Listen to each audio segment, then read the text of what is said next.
Hello everyone, সবাই কেমন আছো? আশা করছি সবাই খুব ভালো আছো আর আমিও খুব ভালো আছি। আর আজকে আবারও একটা নতুন ভিডিও নিয়ে চলে এসেছি। আর তোমরা যারা আমার এই ভিডিওটা দেখছো তোমরা প্লিজ আমার চ্যানেলটাকে একটু সাবস্ক্রাইব করে দিও, আর ভিডিওগুলোতে একটা করে লাইক করো আর অবশ্যই একটা করে কমেন্ট করে দিও। আর আজকে দেখো বারান্দায় এসে ফুলটা দেখলাম, হয়েছে কি সুন্দর লাগছে, বেশ অনেক দিন বাদে এই ফুলটা হলো। আচ্ছা তোমরা এই ফুলটাকে কী নামে চেনো? আমাদের এখানে এটাকে পর্তুলিকা ফুল বা টাইম ফুলও বলা হয়। ফুলের রঙটা না বেশ সুন্দর, একটা ডিপ পিঙ্ক কালারের।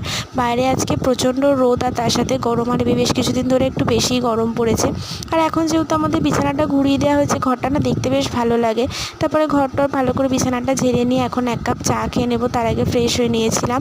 তো চাটা খেয়ে তারপরে ঘরের যা কাজ আছে সেগুলো করবো। আর কালকে না বাড়িতে আসার পরে বেশ অনেক কিছু জামা কাপড় কেচেছিলাম বিকালবেলাতেই। আসলে এখন না জামা কাপড় তো না কেচে পরা যায় না, তো সেগুলো সমস্ত কিছু ধুয়ে কাচা ধোয়া করে নিয়েছিলাম, তো সেগুলো শুকিয়ে গেছে। তাই ভাবলাম একেবারে ভাঁজ করে রাখি, পরে আলমারিতে ভরে দেবো সময় করে। তো এখানে আমার চুড়িদার ছিল, কিছু নাইটি কেচে ছিল, বর্মশাইয়ের কিছু জামা কাপড় ছিল, সমস্ত কিছু গুছিয়ে নিয়েছি। আর এইখানে গাছগুলোতে না কালকে একদম জল দেওয়া হয়নি, আমি যেহেতু ছিলাম না দেওয়াও হয়নি, তাই গাছগুলোর মাটিগুলো দেখলাম একদম শুকিয়ে গেছে। তাই আজকে আগে সকালবেলা গাছগুলোতে একটু জল দিয়ে নিলাম। আর এই অপরাজিতা ফুলের গাছটা না বেশ ভালো হয়েছে, কিন্তু সেবারে ছাদ থেকে নিয়ে এসে বসিয়েছিলাম, ভেবেছিলাম হয়তো মরে যাবে, কিন্তু না ভালোই আছে। আর লঙ্কা গাছগুলোও দেখলাম বেশ বড় হয়ে গেছে। আর এই যে আগের দিন যে কাচের জারগুলো আমি তৈরি করেছিলাম, এটার না একটার মধ্যে আমি মাটি আর একটার মধ্যে জল দিয়ে দুটো টবে দুটো মানি প্ল্যান্ট রেখেছিলাম। তবে দেখছিলাম মাটির মানি প্ল্যান্টটা না একদম শুকিয়ে যাচ্ছে, তাই মাটিগুলো বার করে আজকে এখানটাতে জল দিয়ে মানি প্ল্যান্টটা রাখলাম, দেখি এবার যদি ভালো থাকে। এখন ঘরটরগুলো সমস্ত ঝাড় দিয়ে নেবার। আজকে না বাড়িতে অনেক কাজ রয়েছে, বাবা মা একটু বেরোবে, তাই সমস্ত রান্না বান্না সব কিছু আমাকে করতে হবে।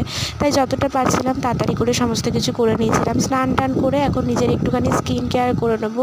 আর এখন না এই বেশ কিছুদিন দেখছি মুখে একটু পিম্পলসটা কম বেরোচ্ছে, আস্তে আস্তে হয়তো পুরোটাই ঠিক হয়ে যাবে। তারপরে পুজো দিয়ে নিয়ে এখন ব্রেকফাস্ট করে নিয়েছি। ব্রেকফাস্টে খেয়েছিলাম পরোটা আর তার সাথে চানা।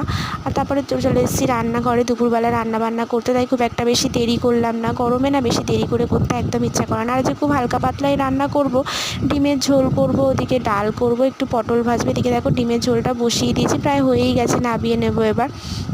তো মা যেহেতু আসতে মায়ের দেরি হবে, তাই সমস্ত কিছুটাই আমি করে রাখবো। ওদিকে ভাতটাও বসাতে হবে, একদিকে ডিমের ঝোলটা হচ্ছিলো না, আমি অন্যদিকে ডালটাও বসিয়ে দিয়েছি, কারণ একটা একটা করতে গেলে না অনেকটা সময় লেগে যাবে। তাই ভাবলাম দুটো গ্যাসে যদি দুটো বসিয়ে দেওয়া হয় সময়টাও কম লাগবে, একেবারে রান্নাটাও তাড়াতাড়ি হয়ে যাবে। এদিকে পটলটা কেটে নিয়েছি, একটু ধুয়ে নুন হলুদ মাখিয়ে এটাকে ভাজতে দিয়ে দিয়েছি। তো ভেজে নেবার। আমার না পটল ভাজা খেতে বেশ ভালোই লাগে। তোমরা কে কে খেতে ভালোবাসো আমাকে একটু কমেন্ট করে জানিও। তো এখানে মোটামুটি আমার সমস্ত রান্নাবান্নাই হয়ে গেছে। আর এখানে একটুখানি আলু আর ঢ্যাঁড়স ভাজাও করেছিলাম, আর তার সাথে ভাতটাও ওদিকে বসিয়ে দিয়েছিলাম। তো যাই হোক, আজকে আমার ভিডিওটা এই পর্যন্তই। তোমাদের কেমন লাগলো সবাই অবশ্যই কমেন্ট করে জানিও। চ্যানেল